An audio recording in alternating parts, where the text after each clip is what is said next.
Fala pessoal, tudo bom? Estou fazendo contato aqui com o Rogério da Quantitas, que é uma gestora de recursos lá de Porto Alegre. Então vou convidar ele aqui para entrar, mais uns 2 minutinhos, ele já deve estar aqui com a gente para a gente começar a falar, tá? Então só para contar um pouco, a gente vai falar hoje de fundos multimercados, né, que é a área de atuação da Quantitas. Então, fundos multimercados, para quem não sabe, são aqueles fundos que podem investir nas mais diferentes áreas. Então, você pode lá ter fundos de renda fixa, papéis de renda fixa, né, que são mais conservadores, assim como também papéis de ações, então ações de empresas, pode investir offshore, pode investir em outros países. Então, são os fundos que permitem uma maior flexibilidade aos gestores, né? Então, é onde eles conseguem transitar melhor, vamos dizer assim. Ô, Rogério, tudo bom? Joia! Tudo certo. É um prazer aí. Tava falando com o pessoal aí que hoje a gente vai falar um pouquinho dos fundos multimercados, né? Em especial a Quantitas, né? Que é uma Ótimo, gestora independente. Então, eu acho que é o que todo ótimo. mundo quer saber aí, né? Sobre o mercado, como que os gestores Sim, têm defendido as posições e quais são as oportunidades que começam a surgir, né? claro. Mas fala um pouquinho pra gente sobre vocês, como é que é o trabalho de vocês, quais são os principais fundos de investimentos que vocês têm na casa. Claro, vamos lá. Vou comentar um pouquinho só da história, um pouco da minha história, depois eu falo um pouquinho da casa, Legal? e um pouco dos fundos aí, né? Perfeito. Eu comecei a carreira em 2000 na Ernst Young, na aula de auditoria externa, tá? Uhum. Aliás, só primeiramente, para mim é um prazer aqui estar falando contigo, tá, Paulo, Prazer é com nosso. todos os investidores aí da iHub e outros eventuais aí, público que esteja nessa live aí, né? Perfeito. Mas, de novo, iniciei a carreira na Ernst Young em 2000, na área de auditoria externa,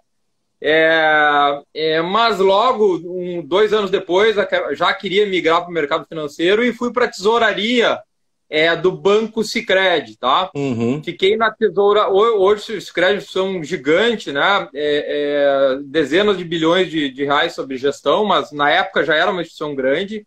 Fiquei de 2002 até 2005 na tesouraria lá, iniciando algumas operações, estruturas no mercado de derivativos na época, né? O mercado de derivativos na época no Brasil não é nem perto do que é hoje, era muito Uhum. incipiente, né?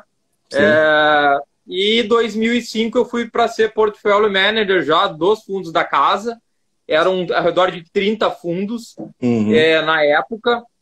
E fiquei de portfólio manager lá, de gestor, de 2005 até 2011. Tá? Legal. Em 2011 tinha ao redor de 9 bilhões de reais sob gestão, tá? Dentro dessa área. Uhum. Quando eu saí para fundar a Quantitas. Tá? Então a Quantitas é uma gestora independente, fundada em 2011. Perfeito. Os dois principais sócios somos eu e o Wagner Salaverry. Eu sou o gestor de renda fixa e multimercados. E o Wagner é o gestor do nosso fundo, nosso FIA, né? Nosso fundo long only de ações. Tá. Hoje a Quantitas tem 2 bilhões de reais sob gestão. Legal. Nós temos além do FIA, né, do fundo de ações, nós temos alguns fundos de renda fixa para investidores institucionais que trabalham um pouco de crédito privado também, que de alguma maneira estão sentindo um pouco dessa rentabilidade que tem afetado o crédito privado. E Uhum. apesar de não ser o foco do nosso multimercado, eu posso comentar um pouquinho depois como eu estou vendo esse mercado de crédito privado. Legal. Mas na área de multimercados, a gente tem 4 fundos, tá? Uhum. A gente tem um multimercado multiestratégia, que é o mais diversificado de todos, que é o Maiorca, que está disponível na, Na na, plataforma da na XP. plataforma XP. E a Perfeito. gente tem 3 outros multimercados, né? 2 que são, eu diria, hedge funds do mercado de juros, né? Que está um pouco no DNA da casa. A gente tem muito essa veia de operar o mercado de juros, operar DI futuro, sempre teve, né? Uhum. Utiliza isso bastante dentro do nosso multi-estratégia também, mas esses 2 outros multimercados operam só juros e inflação, e são multimercados mesmo, né? E uma prova de que dá para fazer volatilidade também com instrumentos só de renda fixa, né? Sim, sim, sim. E o outro é um long short de ações, tá? Que é um outro fundo menor, que a gente iniciou há menos tempo e está trabalhando aí. E um dia a gente espera deixar esses disponíveis também na plataforma da XP. Tá certo. Não, muito bom, legal. A gente aqui até separou aqui algumas questões mais quanto ao do Quantitas Mallorca, né, que é o que está disponível na plataforma Ótimo, da XP, que é um fundo claro, multimercado, como eu expliquei aqui antes de você entrar, é um fundo que pode transitar entre as diferentes áreas de investimento que existem, né, renda fixa, perfeito. ações, juros, mercado internacional e por aí vai, né. Então também o que possibilita ao gestor imprimir o seu DNA ali dentro.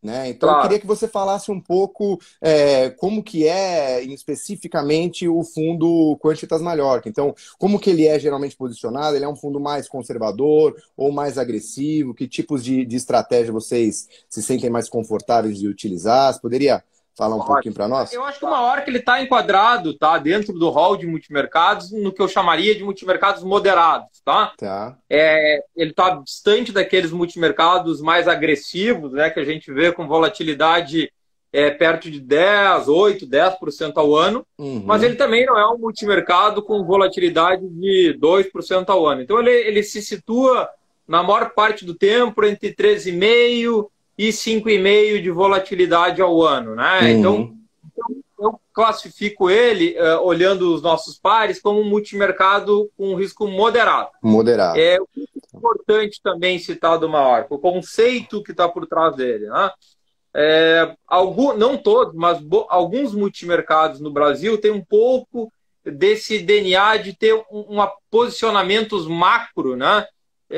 Muito agressivos, né? No sentido de ter um grande posicionamento macro do gestor em que Uhum. vai influenciar de forma muito direta a rentabilidade do fundo, e muito intensa, Que é né? aquela Ou aposta bem seja, específica do tipo, o dólar vai subir, a bolsa vai cair. exato, e vamos lá. É o que a gente chama da bala de prata, né? Ó, tem a Isso. cabeça do gestor para o ano, tem aquela bala de prata, acertando, o fundo vai ter uma rentabilidade muito boa.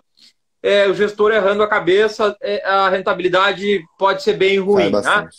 Uhum. Cai bastante.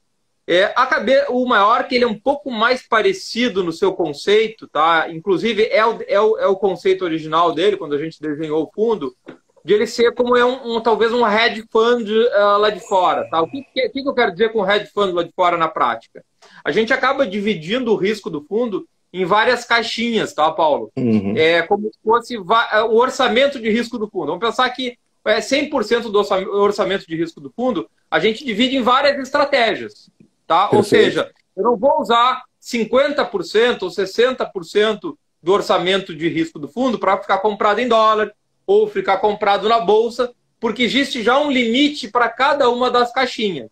E que caixinhas são essas? Eu vou tentar dar nome aos bois aqui para ficar claro, né? A gente, como opera nele no mercado de juros, câmbio e bolsa, tá? No mercado local, basicamente, né? Que é onde a gente acha que tem condições de geração de alfa, né, para o investidor, né? De maneira mais consistente, mais sólida. Mas, por exemplo, no mercado de juros, a gente tem operações de inclinação na curva de juros, né? Ou Uhum. seja, é fixado de 2 anos e vende de 3 anos. É um tipo de operação. A Uhum. gente tem operação que são arbitragens na curva de juros, né? Uhum. Que não é tão simples, né? É uma operação um pouco mais técnica que para o investidor Só para é. explicar um pouquinho o pessoal que não está assistindo, a arbitragem, me corrija se eu estiver errado, né? É você Claro. tentar se aproveitar de distorções que podem aparecer entre investimentos que são correlacionados. Né? Então, por exemplo, os Exatamente. juros para 2028 Exato. está muito mais alto do que os juros para 2025. Então, vou Exato. arbitrar entre essas duas pontas. Isso é muito utilizado pelos hedge funds lá de fora, Exatamente. né? Exatamente. Então a gente usa muitas arbitragens aqui na curva de juros também. Obviamente temos o pré-fixado clássico, né?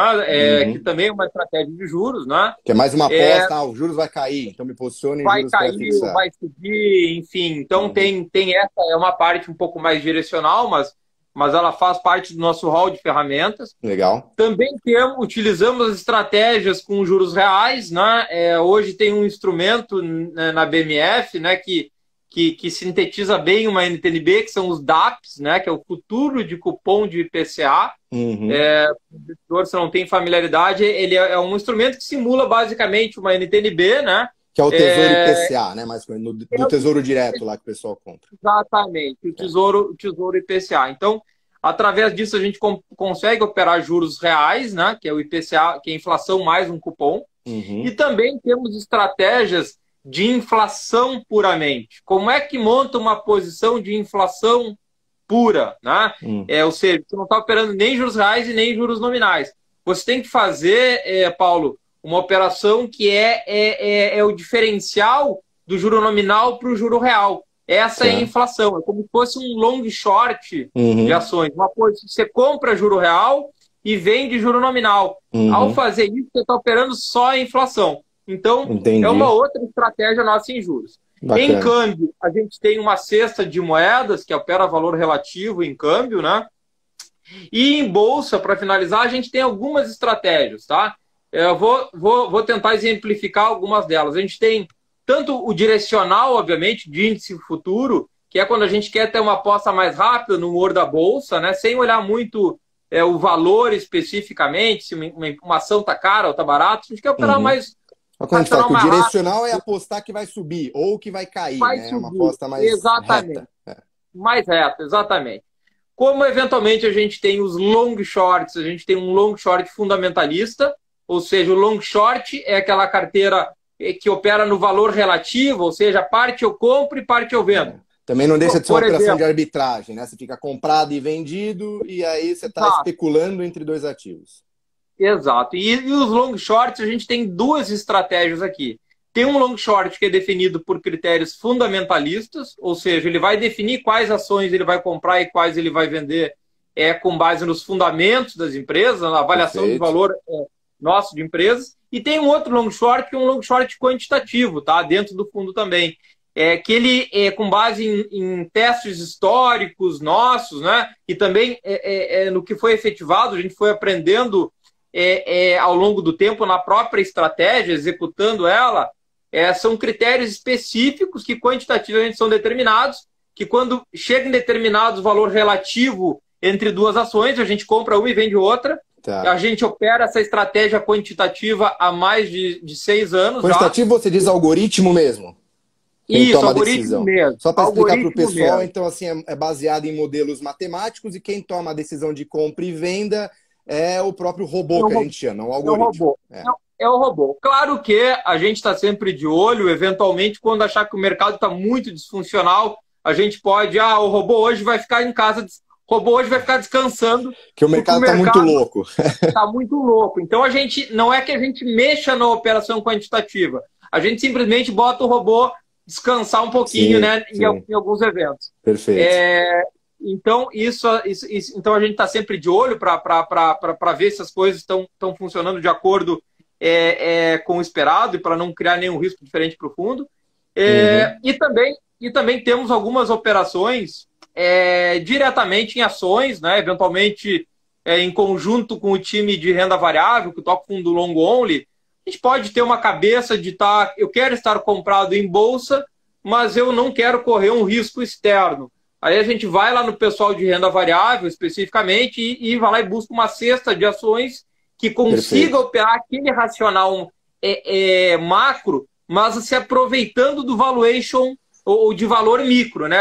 De setorial de algumas empresas. Então a gente pode montar, em vez de comprar o índice Bovespa, a gente compra um basket de 10 ações que estejam baratas, que operem mais exatamente aquele driver, aquele fator que a gente quer operar, né? Então a gente pode utilizar isso também, né? Legal, legal. Só para traduzir que o índice Bovespa ele é uma grande média, né, das principais ações que compõem o mercado de ações brasileiro. Mas aí no caso você pode achar, por exemplo, chutando, sei lá, o petróleo pode subir, então eu vou me posicionar em Petrobras especificamente. Aí ela pode ter um desempenho diferente do né, que a gente chama. Né? Deixa eu só para tentar então traduzir um pouco e resumir aqui o que a gente falou até agora. Então, Rogério, o que você falou é que o Quantitas então ele é um fundo que você obtém ali múltiplas estratégias, correto?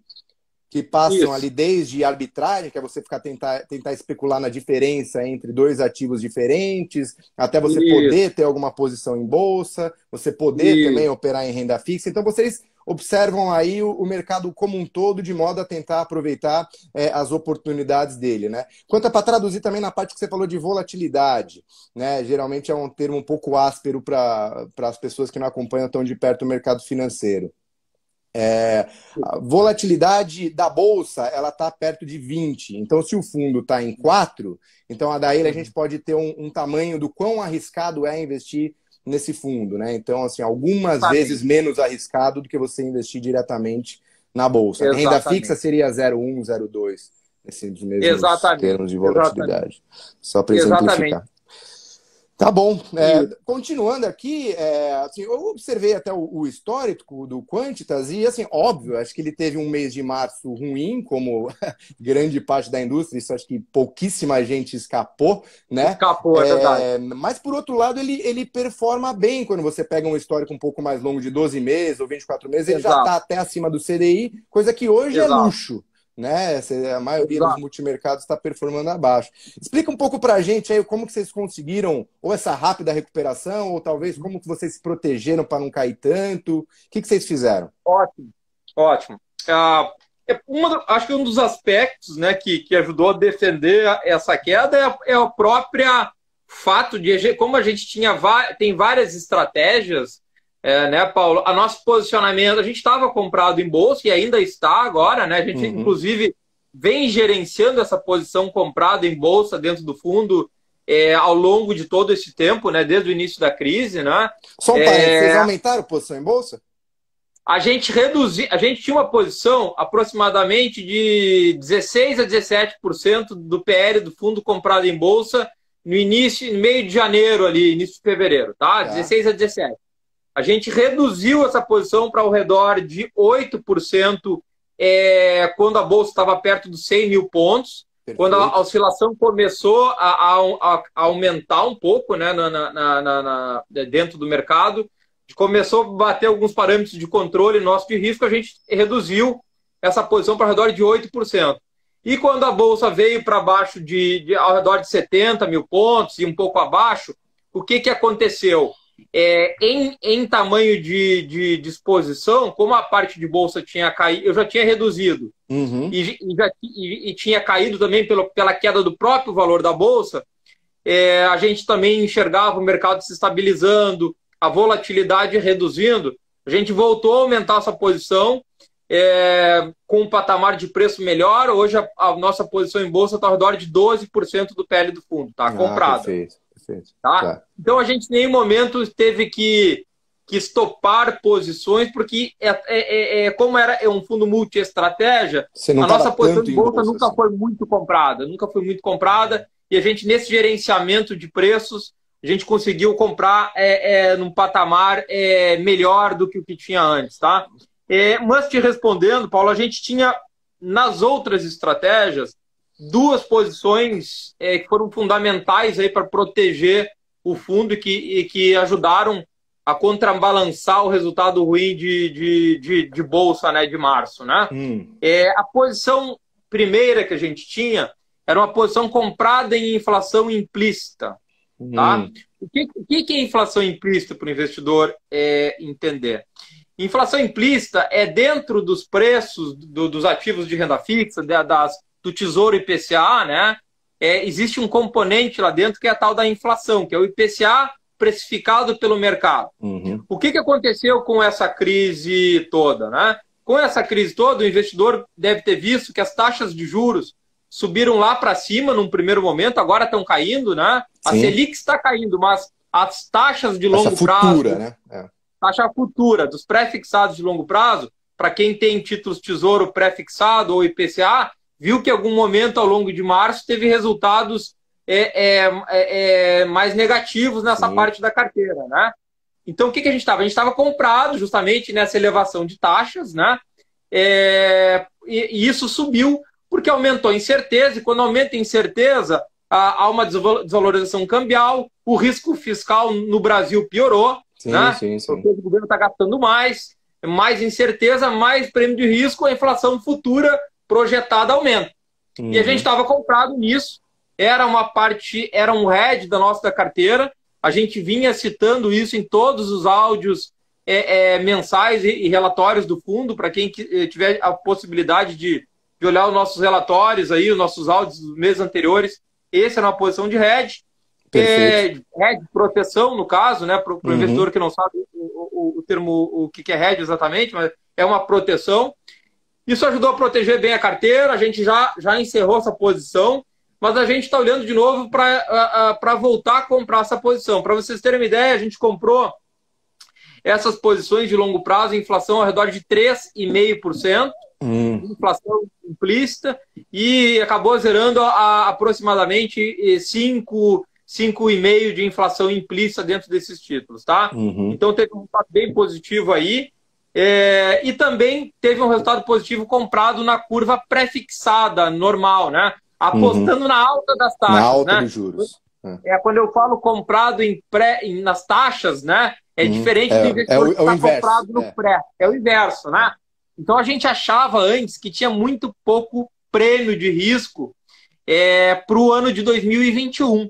Perfeito. A gente achava que o Banco Central ia continuar derrubando juros em 2020. Sim. Só que quanto mais ele derrubar juros em 2020... mais pode subir lá para frente. Mais pode subir lá para frente. Ainda mais num cenário conturbado como a gente vive hoje, onde existe...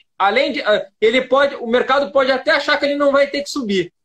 Mas o prêmio de risco em taxa de juros tem que estar mais alto lá, né? Sim. Então, e até para o investidor ter um pouco dessa... Quando eu falo em prêmio de risco, os preços, geralmente, duas coisas, de maneira simplificada, determinam ele, né?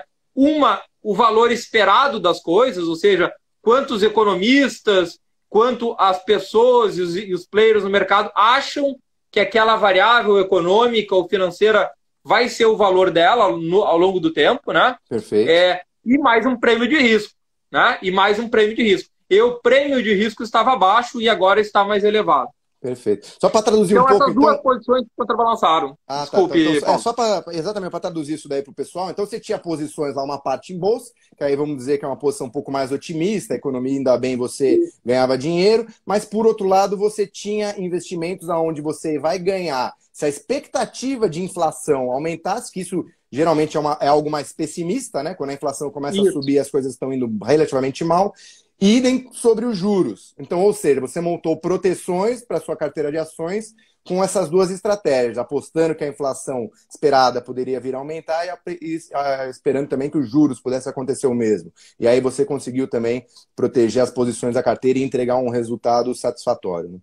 Isso, exatamente. Eu acho que foi um pouco, em resumo, é um pouco isso. Isso. Claro que a gente teve contribuições das outras estratégias, né, do fundo, mas de maneira mais ampla, tentando pegar os grandes destaques, foram esses, tá? Perfeito. E, inclusive, em abril, o fundo está super bem de novo, eu estou pegando aqui a rentabilidade, está com rentabilidade positiva de mais 2,18, tá? No mês de abril. Recuperou bem. Então, já recuperou tudo que perdemos em maio, que ficou com rentabilidade negativa de menos 1,85, mas a gente já está ganhando 2,18 agora em abril. Então, já recuperamos todo o resultado negativo de março. Perfeito. E vocês, o que vocês enxergam como oportunidade? Vocês veem que os preços das bolsas estão atrativos, tanto aqui quanto lá fora, ou está mais interessante aonde? Renda fixa? O que vocês... Ou estão quietos por enquanto?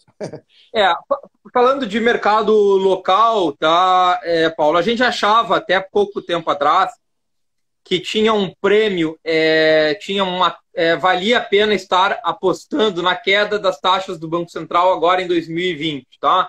A gente acreditava que ele ia derrubar um pouquinho mais, e tinha um pouco de... Valia a pena até pré-fixados até um ano no máximo, tá? Estava em 4 e aí até caiu agora para 3,75, apostando que podia ir para 3, sei lá. Exato. O presidente do Banco Central, o Roberto Campos, tem mostrado um pouco de relutância em derrubar mais a taxa de juros. Ele tem citado, obviamente, a questão de atividade, de que talvez não contribua tanto com a atividade, talvez atrapalhe um pouco de inclinação na curva. Enfim, ele tem mostrado alguma relutância em cortar a taxa de juros, ainda que a gente acredite que esse seria o melhor caminho, tá? E ainda é nosso cenário que o Banco Central vai cortar, tá? Entendi. Agora, esse prêmio na curva de juros agora já não está tão mais alto. A gente já encerrou essas posições pré-fixadas curtas que a gente tinha, bem curtinhas. Em câmbio, a gente está com um posicionamento mais neutro nesse momento, não tem uma posição relevante. Agora, em bolsa, a gente está dividindo a nossa posicionamento de duas formas, tá?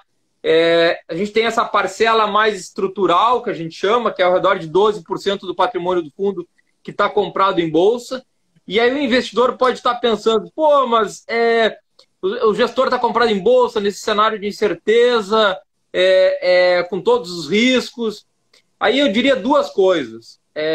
O momento que os riscos e a incerteza forem embora, o preço também vai ser outro. Sim, sem dúvida. Então, o investidor que quiser aguardar as coisas... O discurso é muito bonito, aquele discurso, olha, vou esperar as coisas ficarem mais claras, quando ficarem mais claras, a gente aí faz o posicionamento, e isso custa preço. Tá? Então, estar posicionado na incerteza possibilita que se colha um prêmio de risco como forma de remuneração relevante. Tá? Então, a gente sim está posicionado em bolsa. Eu acho que bolsa, nesses patamares, mesmo considerando um lucro menor das empresas nos próximos 2 anos, né? 1 ano, 2 anos, a gente tem que considerar que a taxa de juros está muito baixa. Né? O investidor hoje, quando pega um investimento de renda fixa, se for descontar a inflação, se for descontar imposto de renda, já vê que a renda fixa está, eu diria, praticamente entregando rentabilidade acima da inflação e líquida de imposto líquida de imposto de renda nenhuma, não é? Tá zerado. Juro real zero, praticamente. Juro real zero, líquido de impostos. Então, eu acho que nesse cenário tem ainda empresas na bolsa que podem trabalhar, que vão trabalhar com um lucro menor, sim, mas ainda assim a alocação em bolsa faz sentido. Tá? E aí talvez o investidor pode tentar querer fugir daquelas empresas ou setores que podem estar um pouco mais expostos ao risco de um default, alguma dificuldade de liquidez. Perfeito. Mas eu acho que a alocação em bolsa, no nível de taxa de juros atual, ela é para mim, bastante atrativa. Tá? Mas, de outra maneira, além desse book estrutural, a gente tem uma parcela de renda variável que a gente chama da posicionamento mais tático, tá? E para o investidor entender, o estratégico, posicionamento estratégico é aquele que o preço é importantíssimo. Tem que ter preço atrativo, tem que ter um valor que você possa comprar, inclusive nos termos que o mercado usa, né? Com a faca caindo. Você pode pegar... porque é nesses momentos, quando a faca está caindo, quando ninguém quer comprar, que você vai conseguir preços atrativos. E aí você vai para o posicionamento estratégico. O posicionamento mais tático é aquele posicionamento que não interessa muito o valor, o preço das coisas. Né? Interessa muito o racional para a semana seguinte, o news flow, qual é que é o tipo de expectativa que a gente tem para os próximos dias, para a semana seguinte. Essas são as posições estratégicas, né? Que duram de 1 a 2 semanas, às vezes poucos dias. E nessa parcela a gente está tentando fazer algum resultado excedente em posições às vezes compradas, às vezes vendidas, com base na oscilação da Bolsa. A Bolsa tem oscilado bastante. Né? Tá, então, são operações que a gente chama de swing trade, então, é mais especulativas para ganhos táticos. Eu diria, exatamente. É um pouco com essa que eu acho que o investidor conhece como swing trade, é isso aí. Legal. Só tem uma pergunta aqui que a gente teve com relação ao fundo. Apesar do Quantitas não ter sofrido tanto, mas a gente sabe que a aversão a risco mexe com o psicológico do investidor e muitos momentos saem pedindo resgate, até mesmo sem saber o que está acontecendo. Como é que foi para vocês esse período? Vocês chegaram a sofrer muitos resgates? Né? E o quanto que vocês tinham de posição de encaixa para conseguir fazer frente a esses resgates? O fundo tem bastante caixa, tá? Porque ele obviamente não, as estratégias dele, a sua grande maioria, não utilizam caixa, né? A gente opera muito através da B3, né? Em futuros, né? Futuros, a margem de garantia exigida é bem menor do que o Notion das operações, derivativos, né? Derivativos, então o caixa exigido é baixo. As operações de long short são caixa neutro, né? Você tem uma parte comprada em ações e a outra vendida que te gera caixa. Então, o fundo tem um caixa bastante confortável, tá? Inclusive, a parcela do caixa está em títulos públicos e overnight. Então, o caixa do fundo é muito confortável. Perfeito. E resgates a gente não teve, tá? o fundo, como teve uma rentabilidade dentro dos, comparando com o resto da indústria, eu diria acima da que média, né? acima da média, vamos passar assim, a gente não pode chamar que foi uma rentabilidade muito boa quando tem uma rentabilidade negativa, né? Nem ao mesmo boa, mas foi acima da média. Isso nos permitiu não ter resgates nesse período, ou seja, a gente não teve nenhuma dificuldade com resgates, nada do tipo. Os aportes cobriram os resgates, então teve. Eu diria que não tivemos grandes aportes, tá, Paulo? Porque eu acho que o investidor, ele agora nesse momento, ele está esperando, né? Uhum. Mas a gente não teve resgates, tá? Foram movimentos, aportes marginais e resgates marginais. Ou Perfeito. seja, foram poucas oscilações de aplicações e resgates nesse período. Entendi. Não, perfeito. Mas se neutralizaram, como você falou ali. Os poucos aportes cobriram os poucos resgates. Tá bom. Com tudo isso que aconteceu, apesar de vocês até terem passado bem por esse momento, né, em comparação até com outros fundos, mas vocês conseguem tirar alguma coisa de lição desses acontecimentos, seja para o mercado financeiro ou para a vida, enfim? Olha, eu acho que toda crise,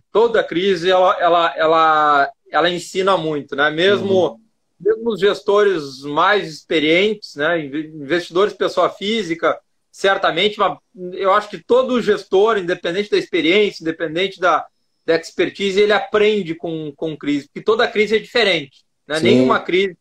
As crises, elas têm semelhanças, mas nenhuma é igual, né? Perfeito. E eu acho que essa crise, até diferente de 2008, eu acho que ficou bem evidente a importância que o posicionamento técnico de uma indústria grande como a indústria de fundos hoje no Brasil teve no processo de zeragem, né? Uhum.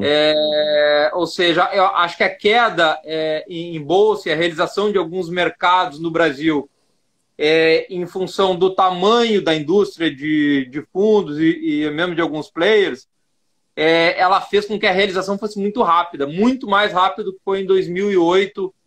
Mas isso foi global, né? Isso não foi um mérito só nosso, né? Claro, foi global. E eu acho que tem um pouco disso lá fora também. Acho que essa indústria estava um pouco alavancada, né? O ponto era esse. Então, acho que foi muito rápido. Eu acho que o técnico, eu acho que foi o grande aprendizado, como o posicionamento técnico dos players pode obrigar a uma zeragem agressiva e muito rápida, né? Muitos players têm limite de risco determinado por volatilidade da carteira, né? Uhum. Então, quando essa volatilidade passivamente do mercado aumenta, isso gera obrigações de zeragem por parte dos players. Sim. E esses players zerando amplificam esse movimento. O movimento de queda, né? Exato. Então, eu acho que esse é o grande aprendizado dessa crise. E além do aprendizado, acho que não seria um aprendizado, né? Mas o investidor sempre subestima, né, as caudas da distribuição, né, no nosso o quanto pode cair, vai, traduz em português, claro. O quanto pode cair, exatamente.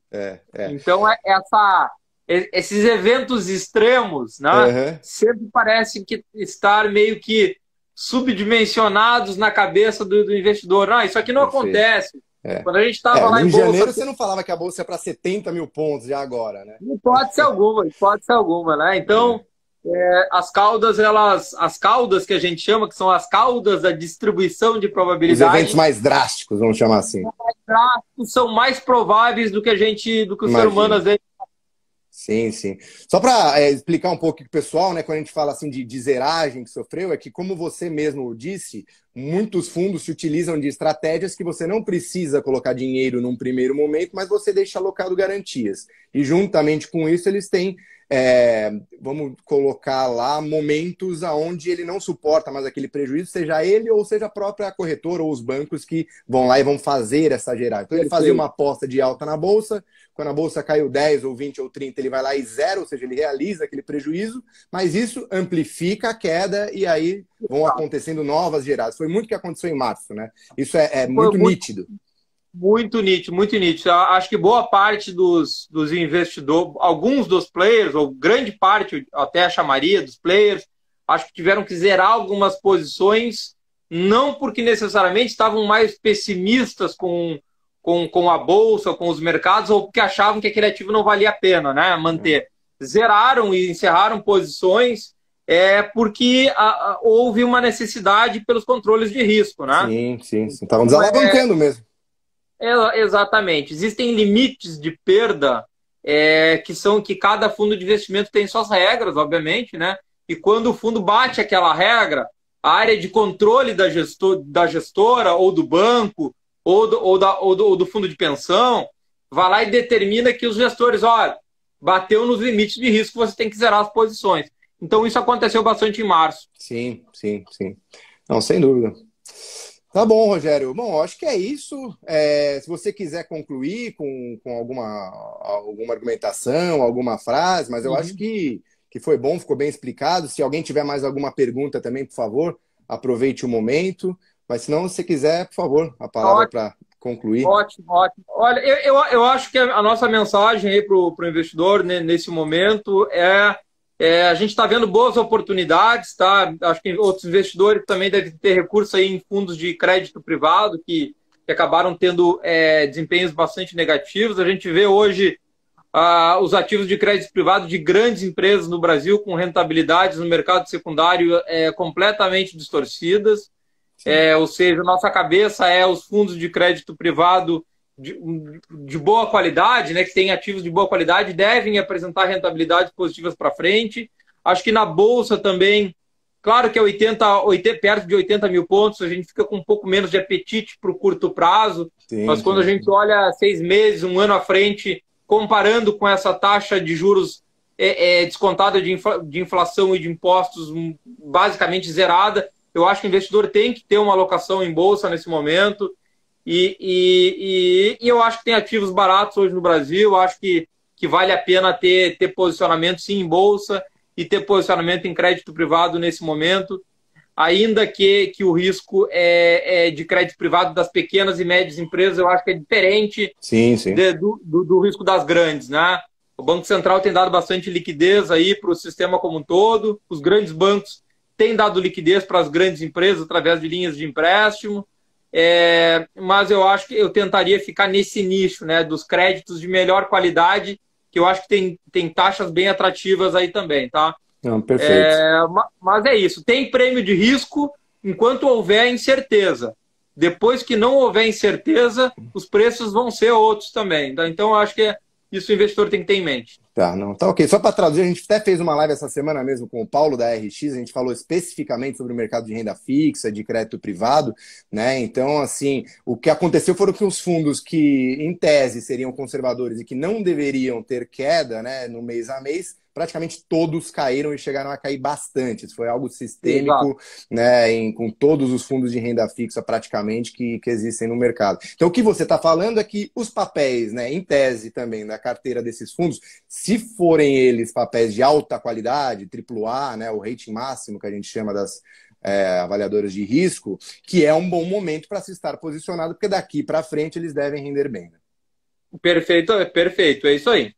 Tá certo. Então tá bom, Rogério. Eu vou colocar aqui no meu Instagram também o site da Quantitas, quais são os fundos que vocês distribuem também, né? Particularmente, sendo mais específico, qual que está na plataforma da XP, que é o maior, que é o que a gente mais falou aqui, né? E gostaria de agradecer você aí pela presença, pelo bate-papo, acho que foi muito bom. E quem sabe programaremos outras no futuro aí. Tá ótimo, Paulo. Obrigado. Agradeço todo mundo aí também. Obrigado. Valeu, todo mundo, obrigado. Gente. Um abraço, valeu, boa noite. Boa noite.